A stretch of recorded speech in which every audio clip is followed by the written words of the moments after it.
সেই মমতা ব্যানার্জিকে 1993 সালে যিনি নিজের বুক দিয়ে আগলে রেখে বাঁচিয়েছিলেন, তার সাথে উনি বিশ্বাসঘাতকতা করেছেন। তিনি হচ্ছেন এমডি জিয়াউল হক। আজকে উনি আমার কাছে আসেন, মাঝে সাঝে আমার বাড়িতে উনি আসেন। আপনারা একে 21শে জুলাই তার বঞ্চনার কথা শুনেছেন, চাকরি চলে গেছে। তিনি কিভাবে বিশ্বাসঘাতকতা করেছেন ওনার সাথে। সিরাজুল হক মণ্ডল, যাকে টিভির পর্দায় আপনারা দেখেছেন, যিনি মমতা ব্যানার্জিকে বাঁচিয়েছিলেন, তাহলে মমতা চাইতে মরে যেতেন। সেই সিরাজুল হক মণ্ডল আমার বন্ধু, তিনি প্রায় আমার বাড়িতে আসেন। আমি তাকে বলেছিলাম, ভাইজান আসছেন, আজকে আসবেন নাকি? চলে এসছেন, আবেগে চলে এসছেন। তাকে সম্মান জানানো আমাদের দায়িত্ব। আমাদের প্রিয় মানুষ, এবং উনি নওশাদ ভাইকে প্রচণ্ড ভালোবাসেন, এবং বিধানসভায় ওনার কথা তোলার জন্য উনি নওশাদ ভাইয়ের সাথে যোগাযোগ করেছেন এবং আমাদের সাথে আছেন। বাকিটা আগামী দিন কথা বলবে। নওশাদ সিদ্দিকীর ভাইজানের নীতি আদর্শ, বর্তমানে পশ্চিমবাংলার যা পরিস্থিতি, সেই পরিস্থিতি দাঁড়িয়ে উনি যে একা যেভাবে ওনার সঙ্গে সাথীরা লড়াই করে যাচ্ছে, আমি চাইছি আপনারা এই সংগ্রাম চালিয়ে যান, এই তৃণমূল সরকারকে দূরে ফেলে দিন। এটাই আমার বলবে। দু এক কথা বলবেন সিরাজুল ভাই? হ্যালো, বলছি আপনারা বিগত দিনে সবাই দেখেছেন আমাকে টিভির পর্দায়, হয়তো প্রকাশ্যে মঞ্চে কোনোদিন দেখেননি। মানে যে দিদি এখন বর্তমানে মাননীয় মুখ্যমন্ত্রী মমতা ব্যানার্জি, উনি তখন কংগ্রেসের যুবনেত্রী ছিলেন। মানে তখন 21শে জুলাই সচিত্র পরিচয়পত্রের আন্দোলনে উনি রাইটার্স অবরোধের ডাক দিয়েছিলেন। সেই অবরোধে যেখানে এই ঘটনাটা হয়েছিল তার সম্মুখের পাশেই আমি ডিউটিতে ছিলাম। কিন্তু ওনাকে মেরে দেওয়ার পরিকল্পনা ছিল সেই দিন, কিন্তু সেই পরিকল্পনা ভেস্তে দিয়েছিলাম আমি, এবং আমার অফিসার ছিল নির্মল বিশ্বাস, ওনার আদেশেই।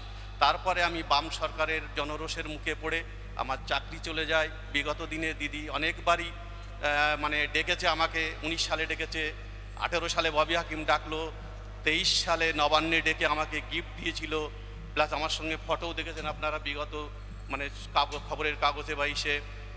তারপরে আমাকে প্রতিশ্রুতি দিয়েছিল যে আমার চাকরিটা ফিরিয়ে দেবে, কিন্তু এখনও উনি রিটার্ন করেনি। যার ফলে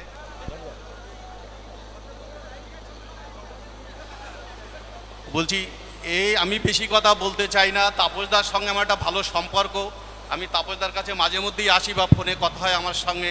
তাপসদা আমাকে আজকে ইনভাইট করেছিল যে ভাই তুমি যদি আসো, আজকে নওশাদ সিদ্দিকী ভাইজান আসছে। আমি বললাম ঠিক আছে দাদা, আমি আসবো, আমি অবশ্যই আসবো। আমি এসছি, এবং নওশাদ সিদ্দিকীর ভাইজানের নীতি আদর্শ, বর্তমানে পশ্চিমবাংলার যা পরিস্থিতি, সেই পরিস্থিতি দাঁড়িয়ে উনি যে একা যেভাবে ওনার সঙ্গে সাথীরা লড়াই করে যাচ্ছে, আমি চাইছি আপনারা এই সংগ্রাম চালিয়ে যান, এই তৃণমূল সরকারকে দূরে ফেলে দিন। এটাই আমার আমি এই বলে আমি আমার বক্তব্য দীর্ঘায়িত করবো না, শেষ করছি। ভাইজানের মুখে আপনারা বক্তব্য শুনবেন। তার বঞ্চনার কথা শুনেছেন, চাকরি চলে গেছে। তিনি কিভাবে বিশ্বাসঘাতকতা করেছেন ওনার সাথে, আমরা তাকে উত্তরী দিয়ে সম্বর্ধিত করব। উত্তরীয় পরিয়ে দিচ্ছেন আমাদের নূর মোহাম্মদ মণ্ডল। আস্তে আস্তে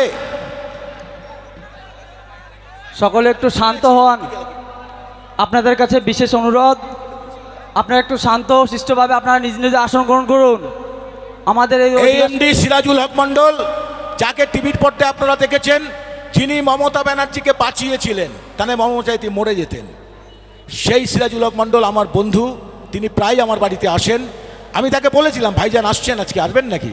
চলে এসছেন, আবেগে চলে এসছেন। তাকে সম্মান জানানো আমাদের দায়িত্ব। হ্যাঁ, আরে এটা তো তোরা ঠিক করবি। তাকে আমাদের উত্তরীয় পরে বরণ করছে আমাদের বেড়াবেড়ি অঞ্চলের সম্পাদক নূর মোহাম্মদ মণ্ডল। করতালি দিয়ে অভিনন্দিত জানুন। ব্যাসটা পড়িয়ে দাও। কি এইভাবে পড়াতে হয় না?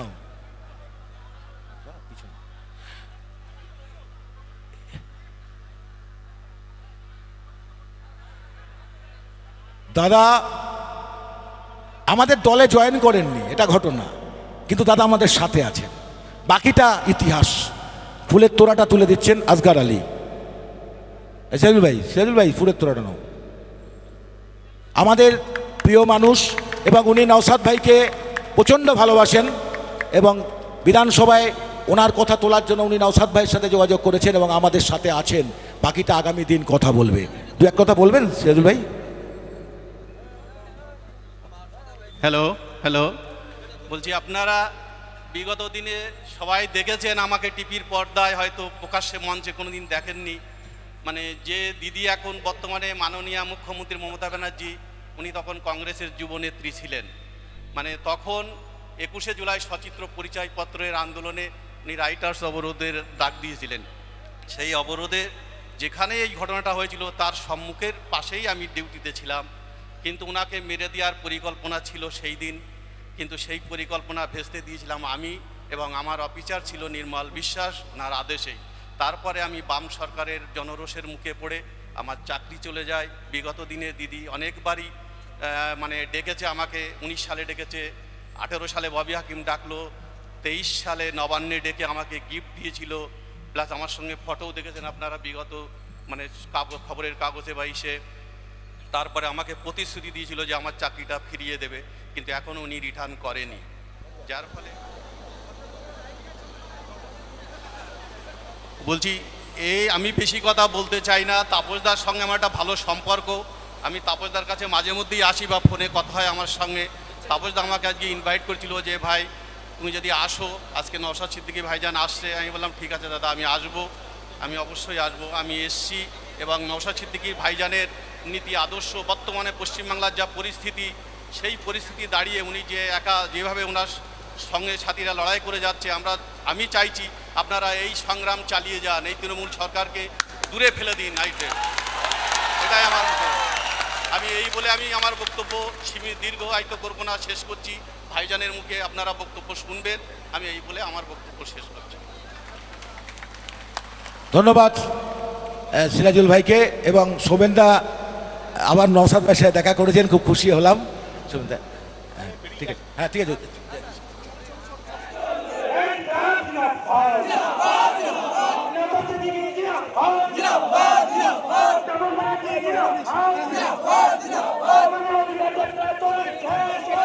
দেখতে পাচ্ছেন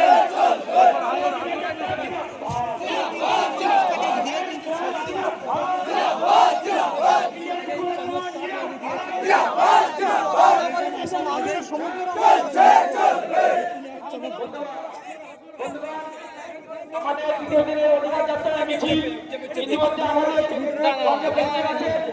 আপনারা অবিলম্বে আপনাদের নির্দিষ্ট আসন গ্রহণ করুন। আপনারা নির্দিষ্ট আসন গ্রহণ করুন এবং রাস্তাটাকে ক্লিয়ার রাখুন। আপনাদেরকে আজ অনুরোধ করছি, আপনারা রাস্তাটাকে ক্লিয়ার রাখুন।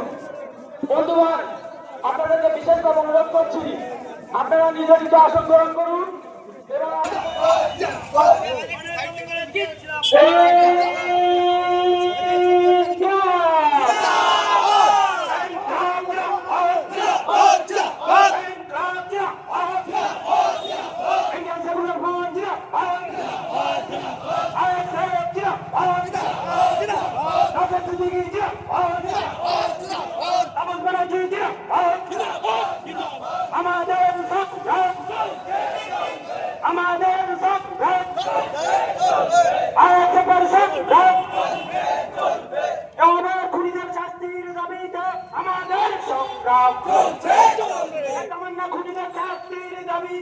আমাদের সংগ্রাম সর্বস্তরে নারীদের সুরক্ষার দাবিতে আমাদের সংগ্রাম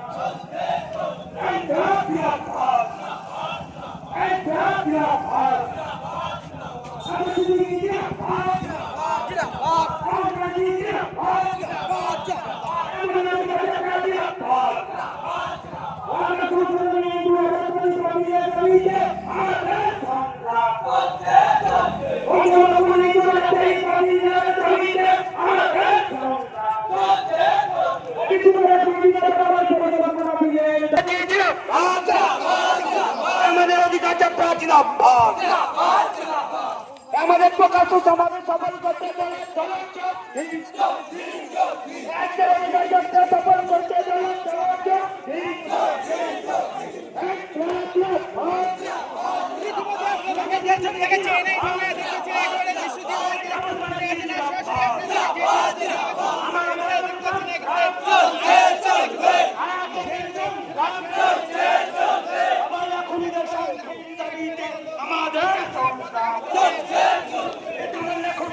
জ্যোতিরাদিত্য